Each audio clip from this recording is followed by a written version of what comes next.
नमस्कार, मैं हूं आपके साथ रोशनी और आप देख रहे हैं एमएनएस न्यूज लाइव। आइए देखते हैं आज की कुछ खास। केजीएफ फेम कृष्णाजी राव का 70 साल की उम्र में निधन।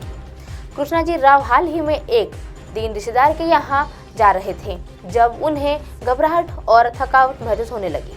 आराम न मिलने पर उन्हें देर रात ही नजदीकी अस्पताल में भर्ती कराया गया, जहां आईसीयू में उनका काफी समय तक इलाज भी चल रहा था। वहीं कुछ दिनों पहले उन्हें बेंगलुरु में सीता सर्कस के पास विनायक अस्पताल में भर्ती कराया गया था, जहां बुधवार को उन्होंने अंतिम सांस ली थी।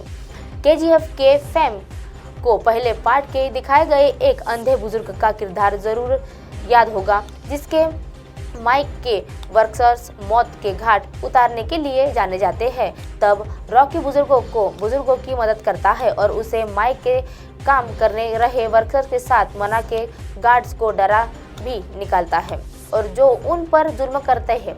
इस सीन के बाद फिल्म की कहानी नया मोड़ ले लेती है और अंधे बुजुर्ग का किरदार कृष्णाजी राव ने ही निभाया था। वर्क फ्रंट की बात करें तो कृष्णाजी राव के अपने करियर में कई सारी फिल्मों में काम किया है, लेकिन केजीएफ के बाद उनकी लोकप्रियता काफी बढ़ गई थी और वह पहला पार्ट आने के बाद उन्होंने लगातार 30 फिल्मों में काम किया था। और वही कुमार द्वारा निर्देशित की गई कॉमेडी फिल्म नैनो नारायणपुर के मुख्य अभिनेता ने यह फिल्म तेलुगु में भी बन रही है। सीरियल के सेट पर एक दूसरे को दिल दे बैठे ऐश्वर्या शर्मा और नील भट्ट। छोटे पर्दे पर अभिनेत्री ऐश्वर्या शर्मा 8 दिसंबर को अपना जन्मदिन मना रही है। आज वह अपना 30वां बर्थडे सेलिब्रेट कर रही है। नील भट्ट और ऐश्वर्या शर्मा की मुलाकात गुम है किसी के प्यार में के सेट पर हुई थी। काम करते करते दोनों के जल्द ही दोस्त बन गए और वह काफी एक दूसरे को पसंद करने लगे, एक दूसरे को कंपनी को एंजॉय करने लगे। इसी तरह एक साथ में खूब टाइम स्पेंड करने लगे और दोनों को पता ही नहीं चला कि कब उनको प्यार हो गया। हालांकि ऐश्वर्या और नील दोनों एक यह समझते हैं कि देर नहीं है कि वह एक दूसरे को प्यार से बढ़ चुके हैं।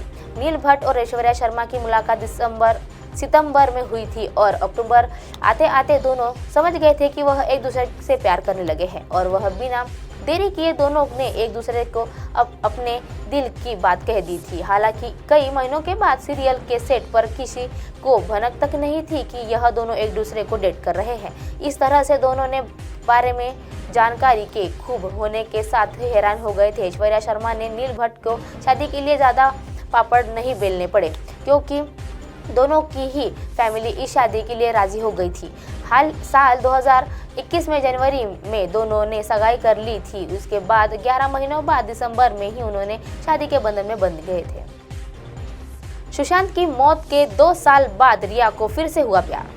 सुशांत सिंह राजपूत की मौत के कुछ समय पहले रिया ने दिवंगत अभिनेता को डेट किया था। वह सुशांत के साथ सोशल मीडिया पर खूब तस्वीरें साझा करती हुई दिखती थी।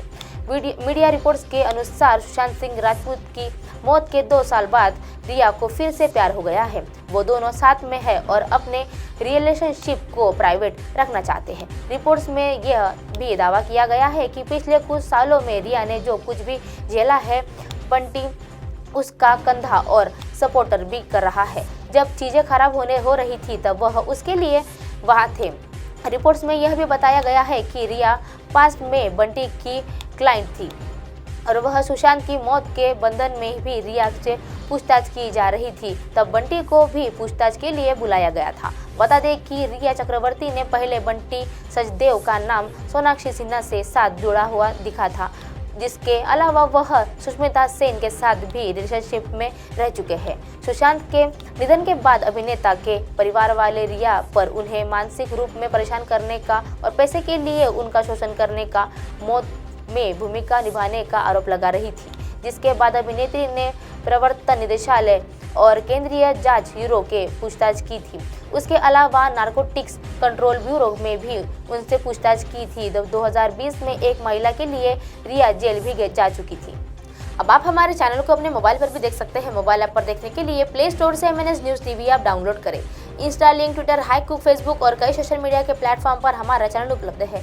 आप इसे यूट्यूब पर भी देख सकते हैं। आप हमारे चैनल को लाइव भी देख सकते हैं www.mnsnewstv.com पर। फिलहाल वक्त चला है दर्शकों ब्रेक का। ब्रेक से लौटने के बाद देखिएगा देश और दुनिया की तमाम खबरें। बने रहिए एमएनएस न्यूज़ पर। नमस्कार।